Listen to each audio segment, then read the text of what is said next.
Good morning! Nandito tayo guys sa damo kung saan pinapakain namin sa aming gansa dito. Ito ay tinatanim talaga. Ang tawag nila dito is ano? Anong tawag gan? Buktsao. Buktsao sa Taiwanese. Yes. Ano siya, ito yung ano natin, anong tawag doon? Napier grass kung tawagin. So kahapon, yung matataas ikinuha na nila. Last day na kahapon ng pagkuha nila at pinakain na sa mga gansa. So sobrang ano na nung matigas na yung stalk noon. So hindi na masyadong makakain. Dapat mga ganyan pa lang kinukuha na. So start dyan. Yan na yung last na part. Papunta dun sa may kalsada. Yan. Doon banda. Ito yung tinataniman namin dito. So, tinatanim talaga to guys.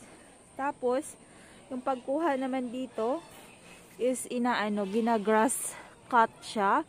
Papalitan mo lang yung grass cutter ng blade. Tapos, yun yung yun yung ipang tatabas mo sa kanila para mas mabilis. So, ito yung itsura niya. Ganyan siya pagka pinutol. Tapos, tingnan nyo naman, magre-regrow siya. Ayan siya. Ayan, meron na siya, diba? So, ito na yon, malaki na siya. So, pag lumaki at tumaas na siya ng konti, yun na yung kukunin ulit siya. Tapos, papakain sa, sa gansa.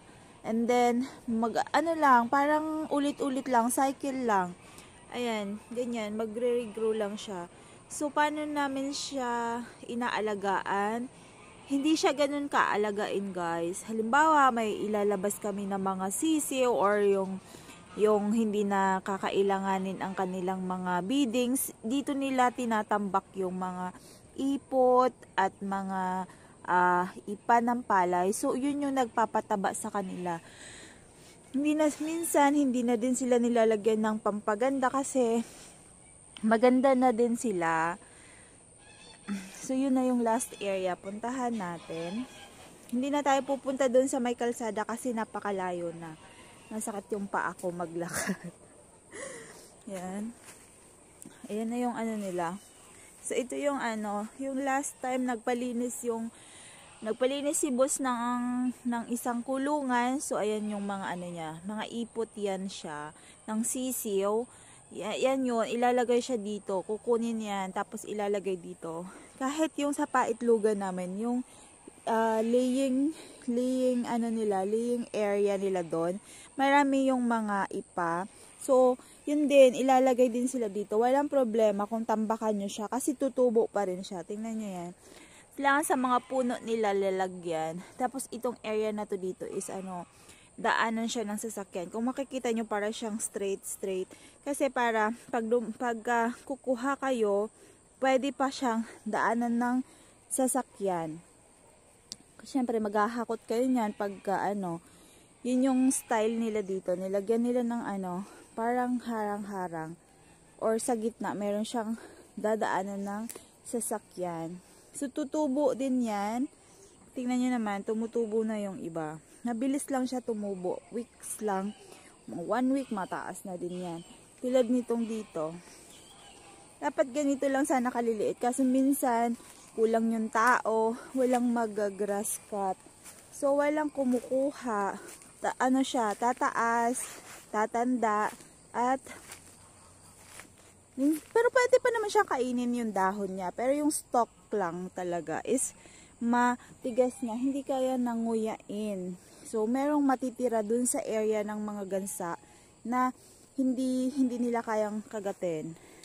Paglalaruan na lang nila. So, yan yung itsura nila. Alam ko meron din ito sa atin. Kasi pinapakain ito sa kambing, sa baka, sa kalabaw, sa pa. Ewan ko sa baboy. Pwede rin ba yata ito sa baboy. So, ito yung itsura niya. So, tinanim talaga siya dito. Tinatanim. Hindi siya pinapalitan, guys. Parang isang bisis ko palang nakitang pinalitan yung area na to. Pero, hindi ganun ka as in palit talaga lahat. Hanggang doon sa sa fence na yon. So ito dito is hindi na to, inuupahan to ng ni boss na lupa sa pinsan niya. Kasi dating ano to, pwede, ano siya dito eh, palayan. Palayan to. Isang flat ng palayan sa pinsan niya. So inupahan niya to para dito sa mga, tawag dito? Sa Napier grass or sa buktaw na kung tawagin nila. So, minsan lang tong palitan. Hindi siya talaga totally ipapalitan mo siya lagi-lagi. Kasi maganda siya. Maganda pa naman siya. Tulad niyan. Yan lang yung pagkat nila. Tapos tutubo na yung iba. Diba nag-ano na? Nag-grow na. So, mabilis lang siyang tumubo.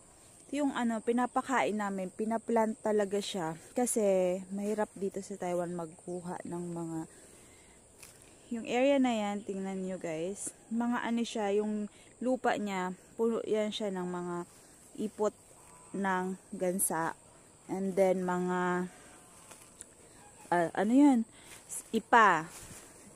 Yung saliying area na yun. Doon namin siya, dito namin siya minsan dinadala at tinatapon dito, tinatambak, ganun.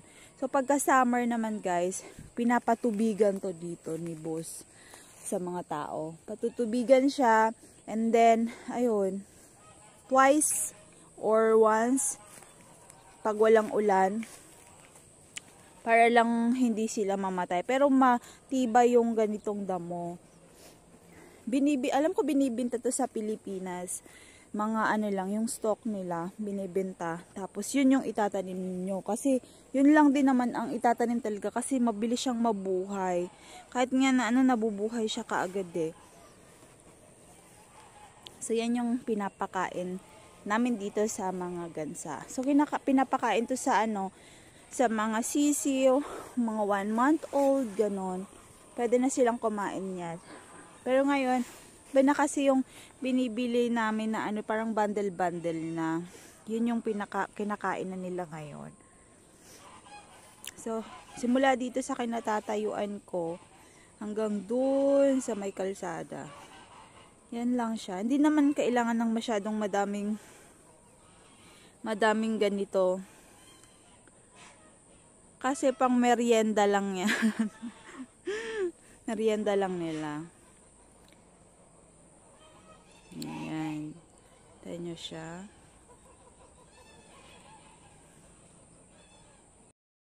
Feeding time. Hello!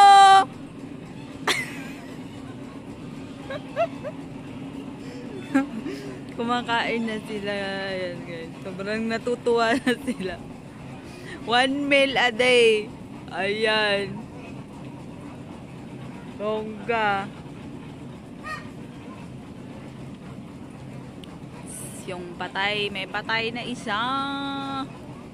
Ayan. Tuwan-tuwa sila. Baho.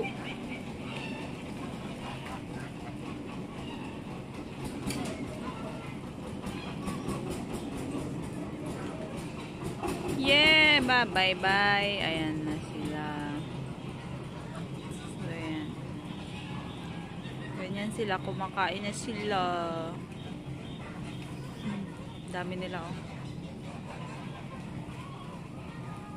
So, ayan lang sila, guys. So, yan ang aking beans, guys. Namumunga na siya. Saka ito yung aking cabbage. Yan na siya ng ano. Ibang variety ng cabbage to. Ito yung ano, pahaba. Ito yung masarap siya, guys. Ayan. Hindi siya yung isa na malapad. Ito siya para siyang ano, parang paano siya, square, basta matulis, ayan. So, yung binili ko, ano lang, 1, 2, 3, 5 lang. Saka yun yung celery. Nagtanim ako ng celery. So, ayan siya, guys, yung ano, beans. Ayan ang beans na. Tumubo na, namunga na. Yeah! Mamimitas na tayo. Ayan na. Nice one. So, lagi kasi akong bumibili. So, mahal siya. Ito parang sira. Parang hindi siya na ano, nagbuhay. Ang dami pipitasin na. Tanggalan ko ng ganito. Para makaano siya. Hindi siya nakatubo ng maganda. To, okay na to. Pwede na sana itong pitasin. Yan. Takpan natin. Yung iba kasi, matatanda, tinatakpan nila para hindi kainin ng takpan natin sila. Para, ito pwede na to. Pitasin ko na to next. Ayan, takpan ko lang sila para hindi siya kainin ng ng uod ba. Ayan. Kasi pwede na siyang harvest sana kasi ito hindi pa to. Sprayhan ko to kasi kinakain siya, hindi siya makakatubo. So, ganyan lang siya kasimple. Pagka winter lang ako nagtatanim guys nito kasi winter lang naman siya tumutubo. Ayan. So, ito yung aking Ito pwede rin tong kainin, no? Kaso hindi, kunti lang naman siya. Pwede tong kainin. Kaso, kunti lang siya. Hindi rin siya makakain ng Pakain ko na lang sa manok. Ayan. Aray ko. So, itong celery, pwede na to. Mga ilang weeks. Pwede na siyang igisa sa sa squid. Yan, masarap siya igisa sa squid. Yung luto nilang dito. Taiwan style. Kain ko to sa sisir. Ay, sa mga manok ko. Sayang, pwede sana siyang kainin. Medyo marami na yata. So, parang konti lang. Pag niluto kasi siya, konti na lang. So, mamaya ko sila diligan. Diyan lang ko kumukuha. Sa irrigation nila. Pitasin ko lang yan. And then, pakita ko sa inyo kung gaano kadami yung mapipitas ko dito sa ilang puno to. 1, 2, 3, 4, 5, 6. 6 na puno ng beans. Pero, pwede mo na siya sa isang kainan. O, diba? Ang dami na. Pitasin ko lang. Ayan lang yung nakuha ko. Kasi medyo papayat pa sila. Ayan. Patabain ko ng kunti. Then, pwede na. Papayat pa nila. Baka sasabihin ng nakain hindi pa pwede. So, ayan. Tapos, nagpitas ako ng 2 papaya kasi hinog na yung isa. Then, nahulog yung isa. Bibit-bitin ko na pa bahay.